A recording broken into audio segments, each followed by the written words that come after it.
আমি আপনাদেরকে কালকে বলেছি ওনার ছুটি হওয়ার সম্ভাবনা আছে কালকে, এটি সত্যি কথা।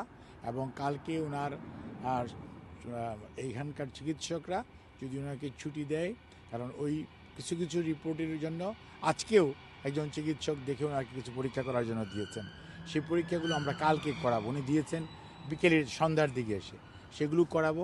করে যদি সব ঠিক থাকে তাহলে হয়তো কালকে ওনার সন্ধ্যার দিকে ইভিনিংয়ে আওয়ারে ছুটি হওয়ার সম্ভাবনা আছে। তো উনি যদি বাসায় যান তাহলে কতদিন মানে তিনি উনি সার্বক্ষণিকভাবে প্রফেসর প্যাট্রিক কেনেডি এবং জেনিফার ক্রস ওনাদের সার্বিক তত্ত্বাবধানে উনি চিকিৎসা অধীন থাকবেন, এবং মেডিকেল বোর্ড যেটি ওনার চিকিৎসকরা আছে ওনাদের তত্ত্বাবধানে থাকবেন। তবে এখানে মেইনলি প্রফেসর প্যাট্রিক কেনেডি এবং জেনিফার ক্রস ওনাদের অধীনেই উনি চিকিৎসাধীন থাকবেন, এবং এখানে যে ইউকের যে নিয়ম সেই নিয়ম মেনেই ওনার চিকিৎসা চলবে। ওনার কি এমন কোনো কিছু বলেছে কিনা যে বেগম যে কখন সুস্থ হয়ে দেশে ফিরে যেতে পারবেন, যেহেতু এখন বাসায় যাচ্ছেন? আপনাকে আমি একটা জিনিস বলি, রোগ কখন ভালো হবে এটা তো আর ডাক্তার আগে বলে দিতে পারে না।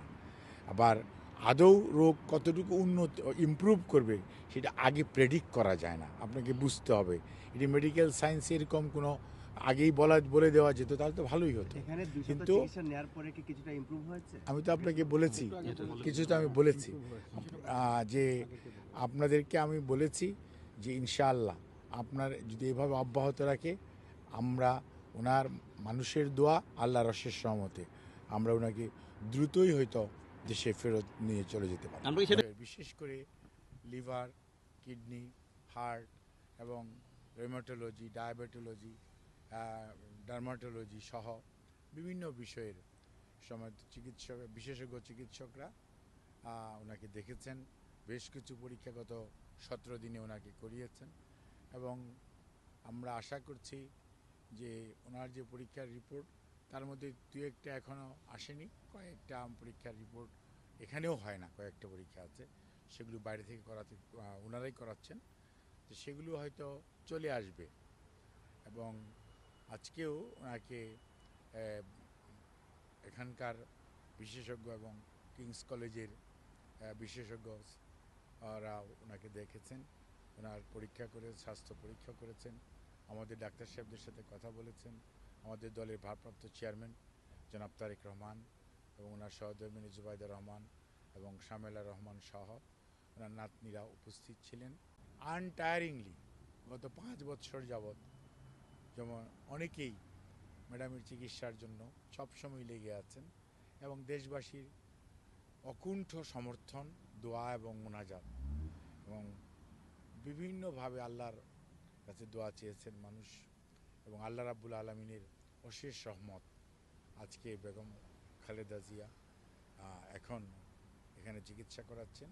এবং উনি আমরা যেরকম নিয়ে এসেছি তার চেয়ে বলতে পারেন যে আমাদের চিকিৎসার ব্যাপারে এখানকার মেডিকেল বোর্ডের সদস্যরা সবাই ভূয়সী প্রশংসা করেছেন। অনেক সীমাবদ্ধতার মাঝেও যে চিকিৎসা আমাদের চিকিৎসকরা এবার কেয়ার হসপিটাল এবং সর্বোপরি সেটা কাতার এয়ার অ্যাম্বুলেন্স যে সহযোগিতা করেছে, সে পরিপ্রেক্ষিতে সবার ভূয়সী প্রশংসা করেছেন। এবং উনি এখন সার্বিকভাবে অনেকটা আগের চেয়ে বেটার আছেন। কিন্তু ওনার যে কথাটি আমরা আগেও দেশে বলতাম যে ওনার যে ট্রান্সপ্ল্যান্ট করার বিষয়টা, লিভার এবং অন্যান্য যে জটিলতা আছে, ট্রান্সপ্ল্যান্ট করার বিষয়টার ব্যাপারে এখনও সিদ্ধান্তে আসা যায়নি। কারণ মনে রাখতে হবে, আমি কয়েকদিন আগেও এখানেও বলেছি ওনার বয়সটা একটা বিবেচ্য বিষয়।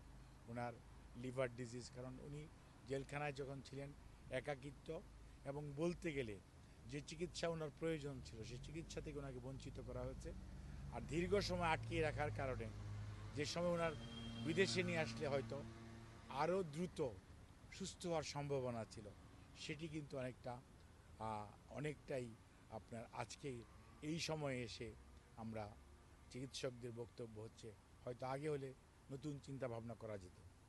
এই অবস্থার মাঝে এখন পর্যন্ত আগামীতে মেডিকেল যে চিকিৎসা অর্থাৎ ওষুধের মাধ্যমেই ওনার বিভিন্ন রোগের যে চিকিৎসা চলছে সেটা অব্যাহত রাখার জন্য এখন পর্যন্ত এখানকার বিশেষজ্ঞ চিকিৎসকরা এবং জন হপকিন্সের চিকিৎসকরা সহ সবাই মোটামুটি একমত, এবং সে অনুযায়ী চিকিৎসা চলবে।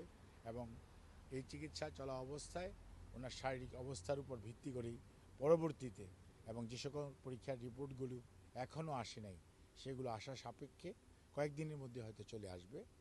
কয়েকটা এখান থেকে বাইরেও পাঠানো হয়েছে, কাজেই সেগুলো সব নিয়ে পরবর্তীতে সিদ্ধান্ত গৃহীত হবে। আপনারা দের মাধ্যমে আমরা দেশবাসীর কাছে ওনার এই সুস্থতা যাতে অব্যাহত থাকে এবং সেই জন্য আল্লাহর কাছে দোয়া, উনি এবং ওনার পরিবারের পক্ষ থেকে, বিশেষ করে আমাদের ভারপ্রাপ্ত চেয়ারম্যান এবং ম্যাডাম নিজে আপনাদেরকে যেমন ধন্যবাদ জানিয়েছেন,